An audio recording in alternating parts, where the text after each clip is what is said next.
Our headlines for you this morning. Thousands more hospital beds and hundreds of new ambulances. The government sets out a £1 billion plan to improve NHS emergency care in England. It comes as the Prime Minister tries to move on from the row over Nadeem Zahawi's tax affairs. Opposition parties said he should have sacked his party chairman sooner. Vladimir Putin's threat to Boris Johnson on the eve of Russia's invasion of Ukraine. The former Prime Minister recounts their conversation in a new BBC documentary. He threatened me at one point and said, Boris, I don't want to hurt you, but with a missile it would only take a minute or something like that. Good morning. It's another big week of industrial action from teachers, rail workers and civil servants. We'll let you know how you might be affected. Morning. There was to be no Hollywood ending for actor and Wrexham co-owner Ryan Reynolds, whose side came close to a memorable FA Cup upset. Welcome to you near the Big C Live! Special episode of a very special podcast. You, Me and the Big C celebrates the life and legacy of two of its former hosts. You'll like this, Carol. We're going not high-tech, sort of low-tech, in a way. Retro. Retro. Yeah. Thank you. I'm not sure Carol will love this. I don't know how she is about No, retro she's computers. all the gadgets, all the yes, technology, of all course. that sort of stuff. Yes, Yeah. OK. We're talking about the first home computers and gaming consoles that were launched back in the 1970s. It all felt quite futuristic at the time. And now, this will make you feel old, they're going into a museum, a new museum. Let's have a look back at the kind of dates we're talking about. So computers were developed for research in the 1930s, but it was the Altair 8800 that sparked the home computer era. That was in 1974.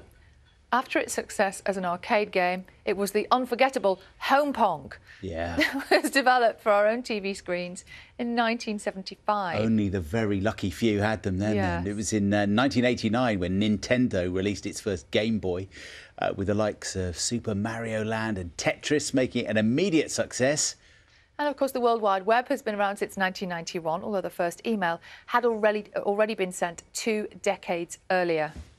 So this technology is now so ancient, it's being exhibited in a new museum in Lee in Greater Manchester. And Let's have a look at this morning's newspapers, shall we? And the sacking of Nadeem Zahawi as Conservative Party chairman dominates most of the front pages. This is the Mirror we're showing you now. Rotten to the core, their headline.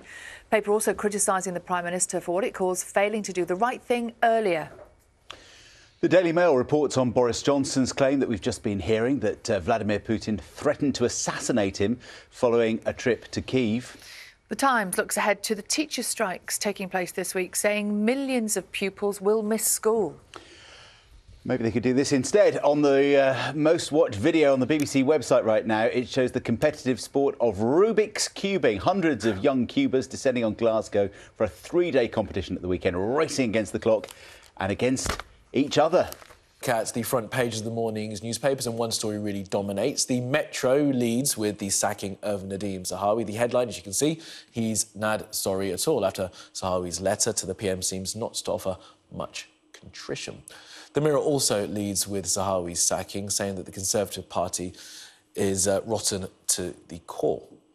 The Times says Rishi Sunak has got tough on standards.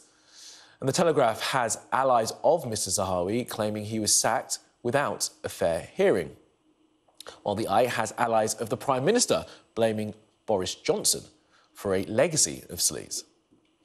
Now, away from the Zahawi scandal, the Daily Mail leads with details from a documentary in which Boris Johnson makes the claim that Russia's president threatened him in the weeks leading up to Russia's invasion of Ukraine, which is also the lead story for the Daily Express.